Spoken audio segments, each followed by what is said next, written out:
saya Trisa, umur 37 tahun. Alhamdulillah banget. Saya ucapin untuk Pak Yudi yang bantu saya untuk sembuhkan sakit saya. Saya sakit asma yang sudah bertahun-tahun, yang kemana-mana harus bawa alat semprot, yang dosisnya juga makin nambah, makin hari makin nambah. Sekarang sudah lupa kapan terakhir beli alat semprot. Alhamdulillah. Assalamualaikum warahmatullahi wabarakatuh. Salam sehat untuk kita semua bersama kami Tenaga Anugerah Ilahi, solusi tepat menjadi sehat. Ya, kali ini kita akan mendengar kesaksian dari salah satu pasien Tenaga Anugerah Ilahi, Mbak Trisa, usianya 37 tahun dengan keluhan sakit asma yang bertahun-tahun dan parah luar biasa gitu ya Mbak Trisa ya. Ini boleh Mbak Trisanya. Mbak Trisa, Assalamualaikum. Waalaikumsalam. Gimana kabarnya sekarang, sehat? Alhamdulillah sehat. Ya. Oke Mbak Trisa, ini kita cerita pengalaman Mbak Trisa. Ya semoga bermanfaat untuk kita semua. Sakit asma Mbak Trisa, bisa diceritakan sakitnya? Sejak kapan sakit asma itu? Saya itu dari umur 3 tahun. 3 tahun berarti kecil sekali ya? 3 tahun, ya belum sekolah. Itu dulu karena alergi, cuman waktu itu kesimpulannya alerginya itu alergi bahan pengawet. Bahan pengawet ya? Dari berarti makanan ya? Berarti sakit asmanya saat bukan itu alergi bahan pengawet. Jadi waktu kecil kalau anak-anak kecil itu makan ciki atau apa, saya nggak bisa. Saya nggak bisa makan ciki karena kalau batuk dikit sudah nggak bisa nafas. Nah, waktu itu sih pengobatannya ya medis aja, kan juga anak kecil juga dibawa ke rumah sakit gitu, di tes alergi. Terus sampai dewasa itu sakit asmanya gimana? Kambuhnya seperti apa? Gitu? Masih teringat barangkali Mbak Trisa? Saat dewasa ternyata saya bisa kambuh bukan hanya karena bahan pengawet, tapi juga karena udara dingin, udara dengan kelembapan tinggi. Jadi paru-paru saya tuh kan paru-paru basah, jadi bronkitis yang udah terlalu parah jadinya ke asma. Karena waktu kecil juga hidupnya di pegunungan, di pegunungan berapa tahun ya? Bertahun-tahun lah, waktu itu masih sekolah SD gitu. Waktu dulu sih nggak ngefek, ngefeknya ketika sudah SMA, justru sudah hidup di kota, bukan di pegunungan. Dulu hidup di dingin-dingin nggak apa-apa, giliran sekarang, SMA dingin-dingin nggak bisa nafas. Itu tadi akhirnya kambuh ya asmanya. Asmanya. Itu juga udara dingin iya, bahan pengawet iya, jadi makan bakso yang pakai saus pas bekerja bisa. Juga iya, sekarang kuliah masih sama. Bekerja masih sama. Ketambahan lagi kalau stres. Ini yang paling parah atau? Kalau stres, kalau badan capek nggak stres, kambuh asmanya. Nggak stres badan capek, kambuh juga asmanya. Apalagi ditambahin terus pakai makan makanan yang berbahan pengawet. Sementara makan di luaran, karena saya bekerja otomatis makannya kebanyakan di luaran, dan itu mengandung banyak banget bahan pengawet, radikal bebas gitu. Nah itu makin memperparah. Obat yang biasanya saya konsumsi pun, yang saya sudah keliling kemana-mana ke berbagai pengobatan, baik medis kemana-mana lah itu sudah nggak mempan. Ya. Dosis tuh makin tinggi. Terus kenal alat nebulizer. Saya punya alat nebulizer di rumah. Saya selalu spray alat nebul. Jadi saya nyetok obatnya juga. Ada tiga. Saya punya 3 jenis, itu yang wajib 3 jenis. Yang lain-lain pun ada, dan itu selalu ada di kulkas saya, di tas saya. Jadi kayak jimat ya. Di meja samping tempat tidur. Karena kalau sewaktu-waktu kambuh itu sudah harus ready, dan keluarga saya di rumah sudah tahu harus berbuat apa karena saking seringnya saya kambuh. Oke, terus pada saat sudah seperti itu sakitnya ini asmanya sudah sering makin kambuh, sering, makin sering, kronis dosisnya ya. makin Nah, tinggi, dosisnya makin tinggi, dan saya mulai mikir, waduh, kalau ini sudah nggak ngatasi, mesti gimana, mau dosis seberapa gitu loh. Terus sama dokter juga sudah istilahnya sudah nggak boleh kemana-mana sendiri. Sebenarnya saya kemana-mana sendiri. Ya, saya orang yang aktif, sehari-hari saya aktif itu dari pagi bisa sampai pagi lagi. Dan kalau nggak bisa kemana-mana sendiri, nah itu sangat mengganggu aktivitas gitu loh. Dan aktivitas saya bisa berhenti kan. Dan itu udah mulai dosis tuh apa ya, 2 kali lipat. 2 kali lipat. Itu belum sembuh. Juga diwanti-wanti sama dokter, kalau kambuh sewaktu-waktu tuh bisa pingsan. Waduh. Nah itu yang saya takut ya. karena saya nyetir kemana-mana. Iya. Kalau kambuh sewaktu-waktu itu kalau udah terlalu parah asmanya ketika kambuh saat itu bisa pingsan. Nah itu saya udah takut banget. Nah saya udah mikirin alternatif yang lain gitu loh, yang tidak mengganggu apa ya. Kalau obat itu berkepanjangan, saya sudah bertahun-tahun itu juga ngaruh di ginjal. Terus juga obat asma saya yang saya konsumsi itu bikin tremor. Sementara dosis nambah, tremor saya pun nambah. Ini sudah seharian habis minum obat. Seharian tuh bisa bisa tremor seharian. Saya juga bisa tanda tangan. Gemeter gitu ya. Gemeter. Saya ngetik di HP pun mau ngetik apa yang keluar hurufnya apa. Mau ngetik di komputer mau pencetnya huruf apa jadinya apa. Terus itu karena nggak bisa tanda tangan, tanda tangan itu nggak bisa, tanda tangan nggak bisa tanda tangan. Maksudnya blank gitu ya, langsung tanda tangan. Padahal ngomong aja udah nggak bisa juga, jadi nggak bisa nulis juga gitu kan, karena ya udah nggak bisa nulis, nggak bisa ngapa-ngapain gitu. Karena ngomong nggak bisa, udah nggak bisa, lupain ngomong, karena biar hemat nafas tuh nggak usah ngomong, nggak usah ngapa-ngapain, udah direwangi nggak ngomong, nggak ngapa-ngapain, tetap juga nggak berkurang gitu. Jadi bingung saya. Oke, terus bagaimana sampai Mbak Trisa bisa langsung memutuskan sudah saya diobati sama Pak Yudi saja lah, itu gimana? Bisa cerita? Masih ingat? Sebelumnya kan saya pernah berobat ke Pak Yudi bukan dalam rangka asma.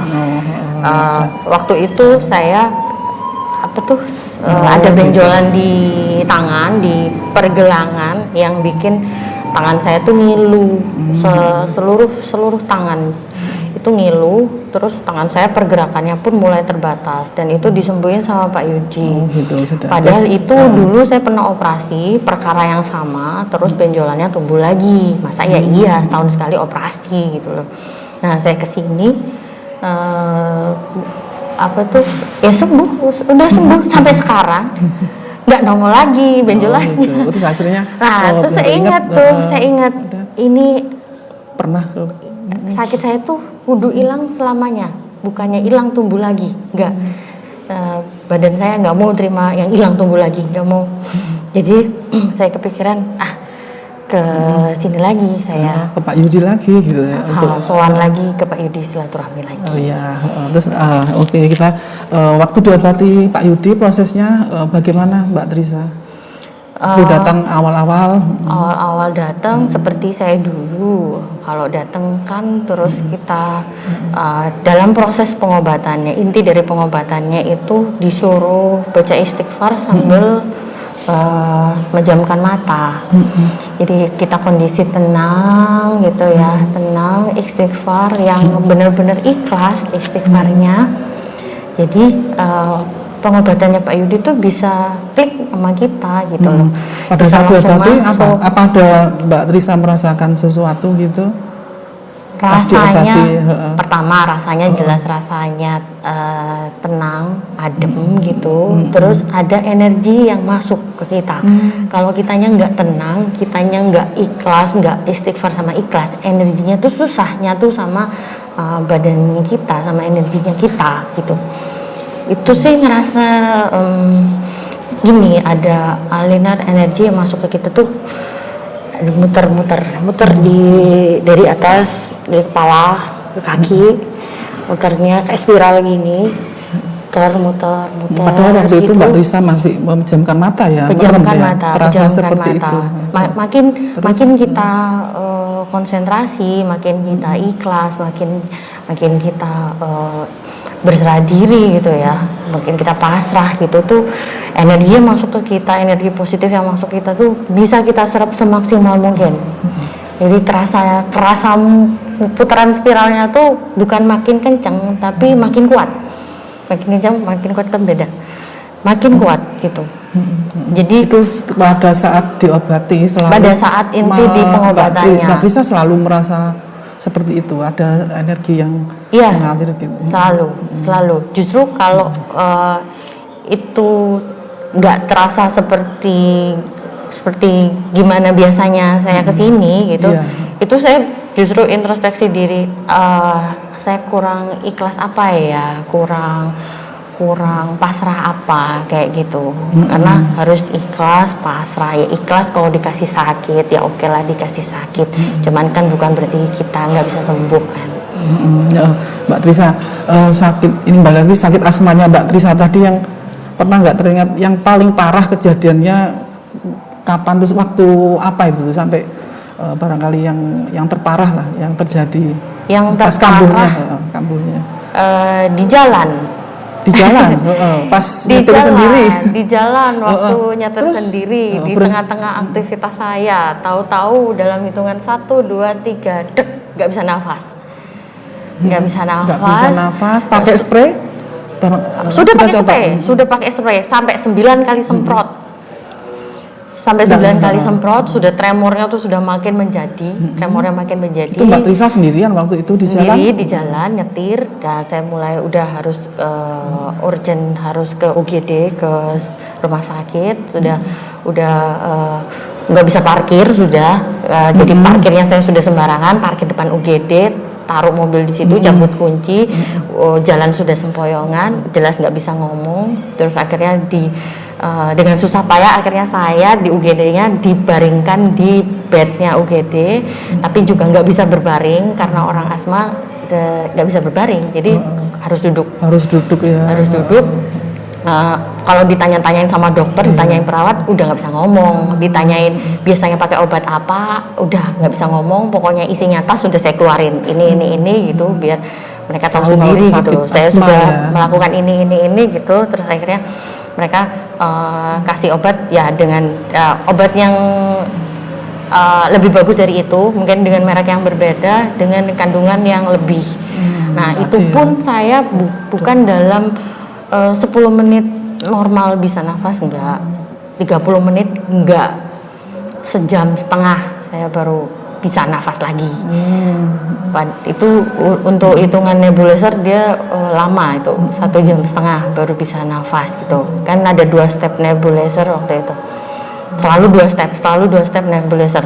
Step pertama masih kayak separuh jalan kayak gitu. Jadi masih setengah bisa nafas. Terus step kedua baru sudah mulai bisa nafas, tapi masih nggak normal nafasnya. Terus di situ saya 2 jam di UGD cuman diem aja, sambil ditunggu reaksinya. Terus kalau misalnya tidak berkurang akan dikasih suntikan sama dokter di situ. Terus untungnya saya sudah berkurang, cuman masih dalam pengawasan itu tadi 2 jam di situ, 2 jam diem aja. Sampai akhirnya udahlah saya nggak perlu disuntik, karena saya pernah disuntik. Bukan berarti nggak pernah disuntik, saya pernah disuntik, cuman tidak dalam saat kambuh yang menghebat. Dan waktu itu suntik pun juga dia kayak butuh waktu sejam mungkin ya, sejam untuk menormalkan nafas kembali, dan itu lebih lama daripada nebulizer saya. Berarti gitu. Yang ini kejadian paling parah ya Mbak Trisa. Iya. Terus Mbak Trisa masih teringat berapa kali proses pengobatan diobati oleh Pak Yudi? Berapa kali? Berapa kali? Saya kan Nggak sebulan tahu ya. sekali silaturahmi ke sini. Oh. Saya nggak bilang berobat ya ke sini, saya bilang silaturahmi. Jadi Oke. biar sugesti saya tetap positif ke sini. Saya bukan orang sakit ke sini, saya pengen sembuh. Nah, itu berapa kali deh? Saya sudah berapa Sudah bulan berapa? ya? Nah, saya sudah berapa bulan ke sini? Untuk yang sakit asma ini ya bulan 2 lebih, bulan, 8 3 bulan. Oh enggak, lebih Ya. lebih tapi mungkin Ada satu tahun. apa? Oh, setahun. 1 tahun. Iya. 1 tahun. 1 tahun. Terus ada nasihat khusus pas diobati, Bapak mungkin kasih saran Pak Yudi atau nasihat? Enggak ada. Nggak ada. Enggak ada. Saya juga enggak ada pantangan. Enggak ada. Cuman tahu diri aja. Oh gitu. Tapi Jadi- untuk sebenarnya sakit asma ada apa, ada memang pantangan? Kalau kayak misalnya kalau asmanya itu memang benar-benar alergi ya, alergi bahan pengawet, ya kan nggak usah Ya, berarti makan tidak bahan apa- pengawet gitu loh. iya. Cuman asma saya ini Terus kalau udara dingin, berarti agak-agak nggak boleh unik di gitu ya. daerah yang Bahan dingin-dingin. pengawet kadang oke, kadang nggak oke. Udara dingin kadang oke, kadang nggak Nggak oke. oke. Stres kadang oke, kadang nggak oke juga. Buktinya di jalan nyetir, bisa tuh iya, kambuh betul. gitu. Oke. Padahal nggak makan apa-apa juga. Nah sekarang sakit asmanya Mbak Trisa gimana? Sudah enggak kambuh lagi? Sudah nggak kambuh lagi. Kalau saya Ya. bilang untuk dari saya yang dulu kayak gitu, sekarang Sama saya yang parah gitu ya? sekarang saya nggak kambuh lagi. Kalau dulu kan kemana-mana mesti bawa ini alat semprot saya. Bahkan saya ke kantor bawa alat nebulizer saya. Ke kantor saya bawa alat nebulizer sama obatnya lengkap. Jadi saya ada acara kantor di Batu gitu, saya bawa alat nebulizer saya berarti sudah sama ini. lengkap sama obatnya juga, sama alat semprotnya saya juga kemana-mana. Misalnya cuman jalan dari meja ke kamar mandi bisa bawa tuh alat semprot. Jangankan cuman makan di luar atau jalan-jalan ke mall, wah saya takut Sematnya, loh itu, ya, takut sampai takut jalan-jalan keluar rumah ke mall gitu, saya takut saat parah ya, karena Iya. obat semprot itu wis nggak ngatasin. Iya, berarti sekarang sudah sembuh ya? Sekarang sudah baikan. kemana-mana. Sekarang sudah kemana-mana dan saya udah lupa tuh terakhir beli obat semprotnya kapan. Sementara obat semprot saya itu saya bisa ngitung tuh 25 hari sampai 27 hari itu pasti beli. Jadi nggak sampai sebulan itu pasti beli. Pasti ada budget khusus buat beli itu gitu. Wow, iya. Itu pun kalau Sekarang sudah jarang. di apotek nggak ada itu bisa nangis saya itu. Kalau di apotek nggak ada, saya harus order online dan itu butuh waktu. Jadi saya selalu nyetok, kadang beli itu 2, pokoknya jangan sampai habis. Sekarang Ya. habis nggak beli. Terakhir beli kapan lupa. Luar biasa ya. Karena sudah nggak beli gitu loh. Dan kemana-mana saya cuman sekarang tenteng HP aja sama duit di saku. Waduh. Obat asmanya nggak bawa. Ya, sudah beraktivitas seperti biasa Sudah ya. beraktivitas Alhamdulillah kayak ya. biasa. Karena kan Oke. saya kerja pulang malam, udara malam. Oh ya, dulu saya bau rokok aja dari jarak jauh saya nggak bisa. Sudah langsung kambuh. Hitungan 1, 2, 3 semprot gitu ya, 1, 2, 3. Sekarang sebelah saya ngerokok, ada 5 orang ngerokok, saya 1 orang saya nggak ngerokok, di situ saya bisa. Ya, Alhamdulillah. Alhamdulillah ya. Alhamdulillah sekali. Oke. Ada yang mau disampaikan kepada rekan-rekan? Saya terima kasih sekali sama Pak Yudi. Alhamdulillah Pak, atas bantuannya Bapak, saya bisa sembuh asma saya. Mengingat saya dulu sakitnya gimana, dan Bapak selalu senantiasa tahu menetralisir segala keluhan saya.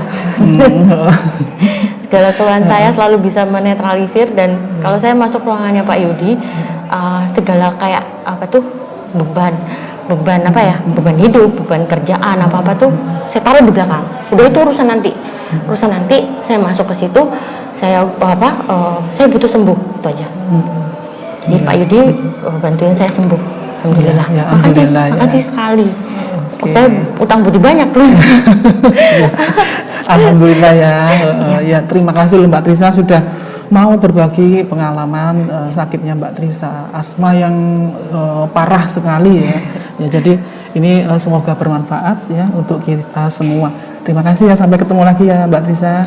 Ya, baik, ini tadi perbincangan kita, kisah inspiratif dari Mbak Trisa yang sakit asma sampai parah gitu ya. Sampai ketemu lagi di pengalaman inspiratif lainnya bersama Tenaga Anugerah Ilahi, solusi tepat menjadi sehat. Wassalamualaikum warahmatullahi wabarakatuh.